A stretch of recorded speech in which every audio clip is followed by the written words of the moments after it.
Islamic సామ్రాజ్యం కుప్పకూలబోతుంది. ప్రపంచవ్యాప్తంగా ఉన్న ఇస్లామిక్ దేశాలకు సెంటర్గా ఉన్న ఇరాన్, ఉగ్రవాదుల అడ్డాగా మారిన ఇరాన్ ప్రభుత్వం ఇప్పుడు కుప్పకూలబోతుంది.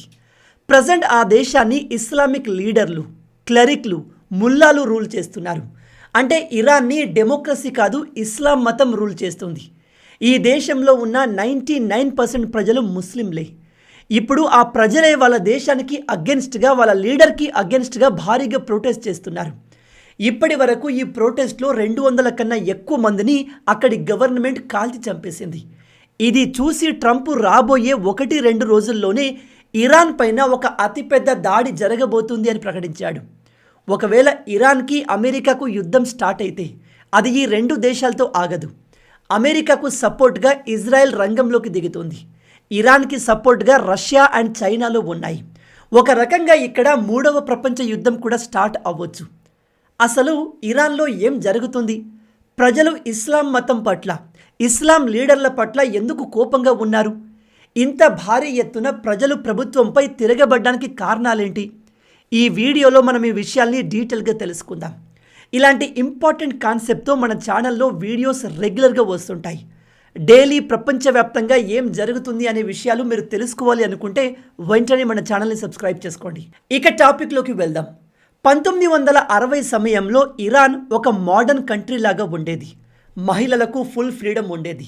ఇప్పుడు వెస్టర్న్ దేశాలు ఎలా అయితే ఉన్నాయో అంతే మోడర్న్గా, అడ్వాన్స్గా ఒకప్పుడు ఇరాన్ ఉండేది. ఆ టైంలో ఇరాన్ని ఒక రాజు పరిపాలించేవాడు. అథారిటేరియన్ గవర్నమెంట్ ఉండేది. అక్కడి ప్రజలకు ఫ్రీడమ్ ఉండేది. దేశం యూరప్, అమెరికా లాగా కనిపించేది. కానీ ఒక ప్రాబ్లం ఉండేది. ఆ దేశం మొత్తాన్ని ఒక కింగ్ పరిపాలించేవాడు కాబట్టి అతని చేతుల్లోనే అన్ని పవర్స్ ఉండేవి. అతను తన అపోనెంట్స్ని వైలెన్స్ ఉపయోగించి ఎలిమినేట్ చేసేవాడు. అది అప్పటి ప్రజలకు నచ్చేది కాదు. ఈ అథారిటేరియన్ గవర్నమెంట్ని తొలగించి డెమోక్రసీ తేవాలి అని అప్పట్లో ప్రజల్లో ఒక డిమాండ్ ఉండేది.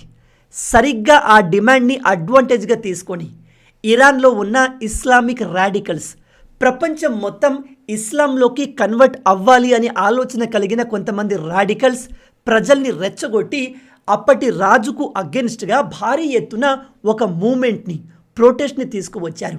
అదే ఇస్లామిక్ రెవల్యూషన్. అప్పటి ప్రజలు ఏమనుకున్నారు అంటే, ఈ రాజును తొలగించేసి దేశంలో డెమోక్రసీ తీసుకువస్తే అందరికీ సమాన హక్కులు ఉంటాయి, అందరికీ ఫ్రీడమ్ ఉంటుంది, దేశం ఇంకా అభివృద్ధి చెందుతుంది అనుకున్నారు. కానీ ఇరాన్ ప్రజలు తమ మధ్యలోనే ఉంటూ ఇస్లామిక్ రాడికల్స్ ఒక అతిపెద్ద ప్లాన్ని చేస్తున్నారు, దేశాన్ని తమ కంట్రోల్లోకి తెచ్చుకోవడానికి కుట్ర చేస్తున్నారు అని గ్రహించలేకపోయారు. 1979లో ఇరాన్లో ఇస్లామిక్ రెవల్యూషన్ వచ్చి ఆ దేశం ఇస్లామిక్ రిపబ్లిక్ ఆఫ్ ఇరాన్గా మారింది. అప్పుడు ప్రజలందరూ ఇక దేశంలో డెమోక్రసీ వచ్చేస్తుంది, దేశ పవర్స్ అన్నీ ఇకపై ఒకరి చేతిలో ఉండవు అనుకున్నారు. కానీ ఆ దేశాన్ని అప్పటికే తమ గుప్పెట్లో తెచ్చుకున్న ఇస్లామిక్ రాడికల్స్ పేరుకు ప్రజల్ని ఆనంద పెట్టేందుకు ఒక డెమోక్రసీ లాంటి గవర్నమెంట్ని తీసుకువచ్చారు. కానీ ఆ గవర్నమెంట్ పైన ఒక లీడర్ని తీసుకువచ్చారు. అతనే సుప్రీం లీడర్. అండ్ ఈ సుప్రీం లీడర్ ఇస్లాం మతంలో బాగా పేరు పొందిన పర్సన్. ఒక ముల్లా, ఒక క్లరిక్ మాత్రమే ఉంటాడు. ఈ సుప్రీం లీడర్ దగ్గరే అల్టిమేట్ పవర్స్ ఉంటాయి. అతని అండర్లో దేశ మిలిటరీ, దేశంలో ఉన్న అన్ని మసీదులు, దేశ న్యాయ వ్యవస్థ అండ్ మీడియా మొత్తం ఉంటుంది. ఇరాన్ ప్రజలు దేశంలో అథారిటేరియన్ రూల్ ఉండకూడదు అని ఇస్లామిక్ రెవల్యూషన్ తీసుకువచ్చారు. కానీ చివరికి ఈ ఇస్లామిక్ ముల్లాలు మళ్ళీ ఒక సుప్రీం లీడర్ని క్రియేట్ చేశారు. అండ్ ఆ లీడర్కి ఎటువంటి క్వాలిఫికేషన్ ఉండాలి అంటే కేవలం అతను ఇస్లాం మతంలో గొప్పవాడే ఉండాలి. దేశ అధికారం మొత్తాన్ని ఒక మత గురువు చేతిలో పెట్టడం అంటే వీళ్ళు మళ్ళీ ఒక డిక్టేటర్షిప్ అండర్లోకి వెళ్ళినట్టే. చివరికి అనుకున్నట్టే జరిగింది. ఇరాన్లో ఎలక్షన్స్ జరుగుతాయి, మినిస్టర్లు ఉంటారు, పార్లమెంట్ ఉంటుంది, ప్రెసిడెంట్ కూడా ఉంటాడు. కానీ అతని చేతిలో ఎటువంటి పవర్ ఉండదు. పవర్ మొత్తం ఈ సుప్రీం లీడర్ దగ్గరే ఉంటుంది. ప్రజెంట్ ఇరాన్ దేశానికి సుప్రీం లీడర్ అయాతొల్లా ఖమీనీ. దేశంలో ఎన్ని ఎలక్షన్స్ జరిగినా, దేశంలో ఎటువంటి మార్పులు వచ్చినా ఈ సుప్రీం లీడర్కి ఎటువంటి ఫరక్ పడదు. దేశ ప్రజలంతా ఇతను తెచ్చిన రూల్లోనే నడవాలి, ఇతను క్రియేట్ చేసిన చట్టాల్ని ఇంప్లిమెంట్ చేయాలి. దానికి అగెన్స్ట్గా ఎవరు ప్రొటెస్ట్ చేసినా వాళ్ళను తీసుకెళ్లి జైల్లో పడేస్తారు, లేదా లేపేస్తారు. ఈ దేశం ఇస్లాం మత రూల్స్ ఆధారంగా పరిపాలించబడుతుంది కాబట్టి అక్కడి మహిళలకు ఎటువంటి హక్కులు ఉండవు, ఫ్రీడమ్ కూడా ఉండదు. వాళ్ళు ఆల్వేస్ హిజాబ్ వేసుకొని ఉండాలి, మగ తోడు లేకుండా బయటకు రాకూడదు. మొత్తంగా షరియా లాని ఇంప్లిమెంట్ చేశారు. ఇది అక్కడి ప్రజలకు నచ్చలేదు. ఎందుకంటే ఇంతకు ముందు ఉన్న రాజుల పరిపాలనలోనే వీళ్ళకు ఎక్కువ ఫ్రీడమ్ ఉండేది. ఈ ఇస్లామిక్ రాడికల్ లీడర్స్ వచ్చిన తర్వాత వీళ్ళ పరిస్థితి మరింత ఘోరంగా మారింది. ఇరాన్లో ఇస్లామిక్ గవర్నమెంట్ వచ్చిన తర్వాత ఆ దేశం ప్రపంచవ్యాప్తంగా చాలా డిస్టర్బెన్స్లు క్రియేట్ చేసింది. ప్రజెంట్ ఇజ్రాయెల్ పైన దాడి చేస్తున్న హమాస్ ఉగ్రవాదుల్ని క్రియేట్ చేసింది వీళ్ళే. అలాగే ఇతర అనేక ఉగ్రవాద సంస్థల్ని ఇరానే క్రియేట్ చేసింది. అలా ఎందుకు అంటే ఇరాన్ ప్రపంచవ్యాప్తంగా ఉన్న ఇస్లామిక్ దేశాలకు లీడర్ అవ్వాలి అనుకుంటుంది. దానికోసం వీళ్ళు మిగతా దేశాలపైన కంట్రోల్, అధికారం చలాయించే ప్రయత్నం చేశారు. అలాగే వీళ్ళు ప్రపంచం మొత్తాన్ని ఇస్లాంలోకి కన్వర్ట్ చేయాలి అనే మనస్తత్వం కలిగిన వాళ్ళు. అందుకే వీళ్ళు ఇజ్రాయెల్ దేశాన్ని అంతం చేయడానికి అనేక ఉగ్రవాద సంస్థల్ని ఏర్పాటు చేశారు. ఆ దేశం పైన దాడి చేసేలాగా చేశారు. హమాస్ ఉగ్రవాదులకు ఎక్కువగా ఫండింగ్ ఇరానే చేస్తుంది. నిజానికి హమాస్ని క్రియేట్ చేసిందే ఇరాన్. ఇరాన్ చేస్తున్న ఈ ఉగ్రవాద యాక్టివిటీస్ కారణంగా వీళ్ళు అమెరికా రాడార్లో కూడా పడ్డారు. ప్రజెంట్ అమెరికా, ఇజ్రాయెల్కి ఇరాన్ ఒక బద్ధ శత్రువు. ఈ ఇరాన్ పవర్ఫుల్గా మారితే అమెరికాకు అండ్ ఇజ్రాయెల్కి చాలా ప్రమాదం. అందుకే రీసెంట్గా అమెరికా ఇరాన్ చేస్తున్న న్యూక్లియర్ ప్రోగ్రామ్ని ఆపడానికి వాళ్ళ న్యూక్లియర్ సైట్స్ పైన విమానాలతో బాంబింగ్ చేసింది. ఎందుకంటే ఇరాన్ దగ్గర న్యూక్లియర్ వెపన్స్ వస్తే వాళ్ళు మొదటగా అటాక్ చేసేది ఇజ్రాయెల్ని. అందుకే ఇస్లామిక్ రాడికల్స్ రూల్ చేస్తున్న ఇరాన్ ఎన్నటికీ పవర్ఫుల్గా మారకూడదు అని ఇజ్రాయెల్ అండ్ అమెరికా ఇప్పటి వరకు ఆ దేశాన్ని మానిటర్ చేస్తూ వచ్చాయి. అమెరికా ఇరాన్తో ఏ దేశం కూడా బిజినెస్ చేయకూడదు. ఇరాన్లో ప్రపంచంలోనే 3వ అతిపెద్ద ఆయిల్ నిల్వలు ఉన్నప్పటికీ ఆ దేశం నుంచి ఎవరు ఆయిల్ కొనకూడదు అని శాంక్షన్స్ను వేసింది. వీటితో పాటు అమెరికా ఈ దేశం పైన అనేక శాంక్షన్లు వేసింది. ఇలా ఇరాన్ పైన శాంక్షన్లు వేయడంతో ఆ దేశ ఎకానమీ భారీగా ఇంపాక్ట్ అయింది. ఎంతగా అంటే ఇరాన్ కరెన్సీ, ఇరానియన్ రియాల్, మన ₹1 ఇరాన్లో 11,020 రూపాయలకు సమానం.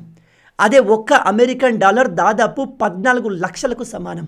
ప్రజెంట్ ఇరాన్ని రూల్ చేస్తున్న గవర్నమెంట్ ఉగ్రవాదాన్ని క్రియేట్ చేస్తూ చుట్టుపక్కల దేశాల గొడవల్లో తలదూర్చి సొంత దేశ ఎకానమీని కంప్లీట్గా నాశనం చేసుకుంది.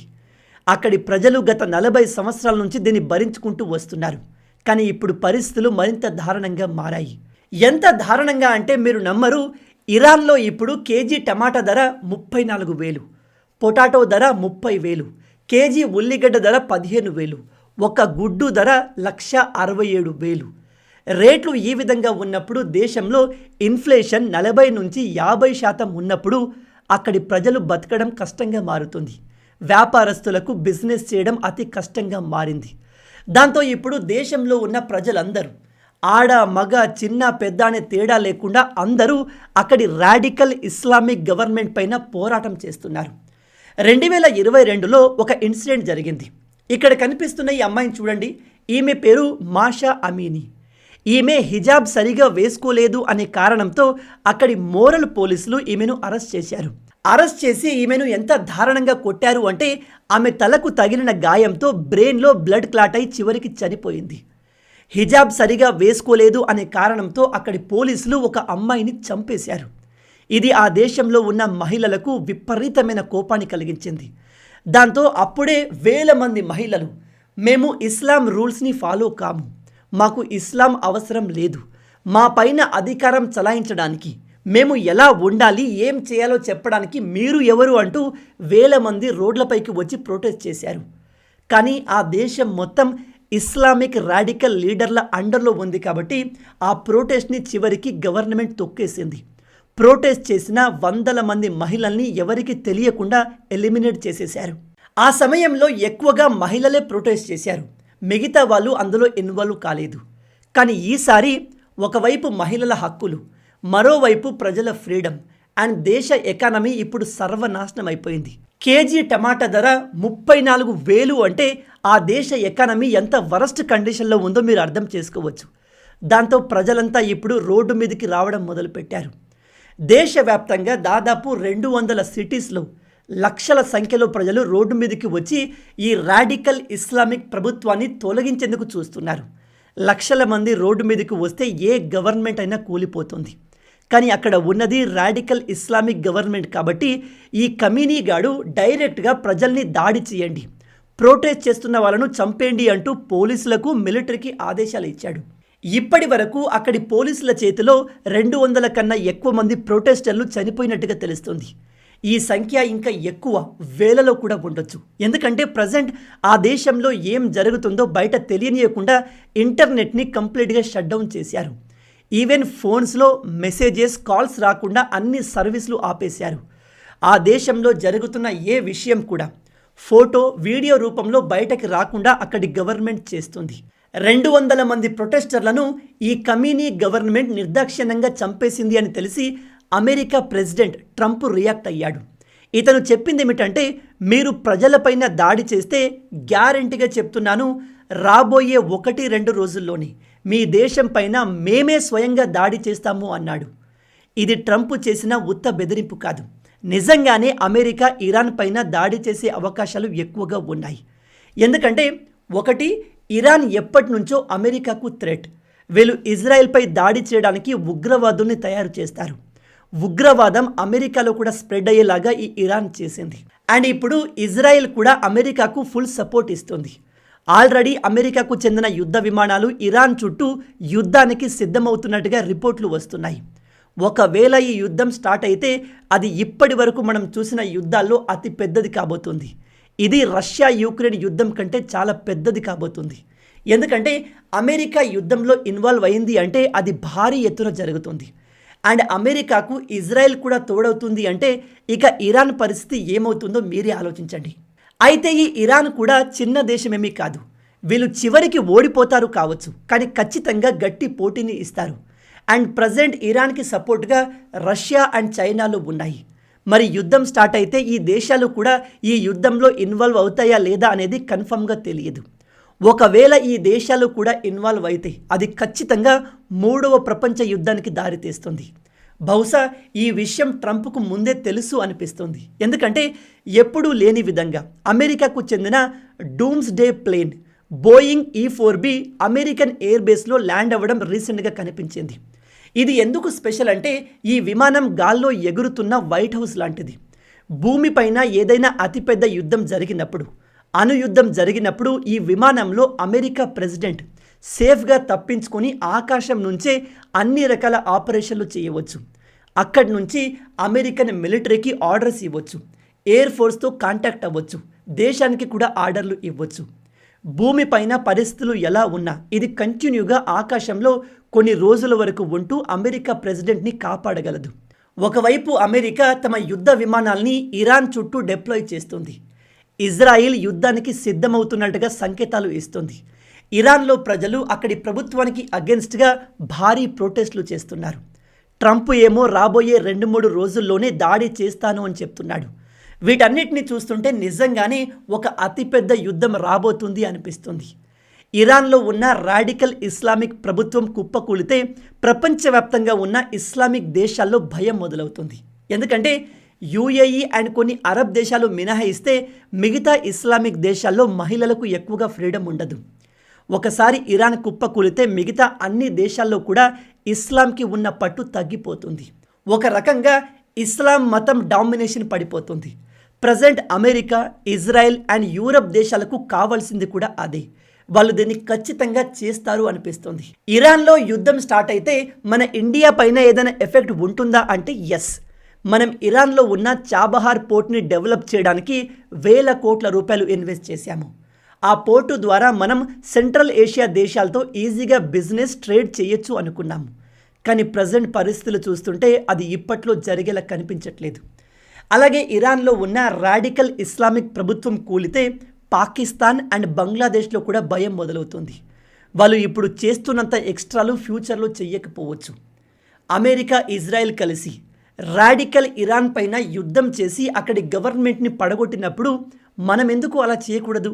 మనల్ని ప్రతిసారి టార్గెట్ చేస్తున్నా, మన దేశంలో ఉగ్రదాడులు చేస్తున్న పాకిస్తాన్తో మనం ఇలా ఎందుకు చేయకూడదు? మన భారత్ తలుచుకుంటే ఒకేసారి ఇటు పాకిస్తాన్ అటు బంగ్లాదేశ్ పైన దాడి చేసి ఆ దేశాల్ని కంట్రోల్ చేయగలదు. ఇరాన్తో ఇలా జరిగితే మన భారత్ కూడా ఫ్యూచర్లో ఇలా చేసే అవకాశాలు పెరుగుతాయి. మొత్తంగా ఇవే ఈ వీడియోకి సంబంధించిన పూర్తి విషయాలు. దీని గురించి మీరేమనుకుంటున్నారు? ఇప్పుడు అమెరికా అండ్ ఇజ్రాయెల్ కలిసి ఇరాన్ పైన దాడి చేసి అక్కడి రాడికల్ ఇస్లామిక్ గవర్నమెంట్ని పడగొట్టాలా వద్దా? మీ ఆలోచనల్ని కింద కామెంట్లో చెప్పండి. రాబోయే వీడియోలో ఇంకో ఇంట్రెస్టింగ్ టాపిక్తో మళ్ళీ కలుద్దాం. అంటిల్ దెన్, జై హింద్, జై భారత్, భారత్ మాతాకి జై.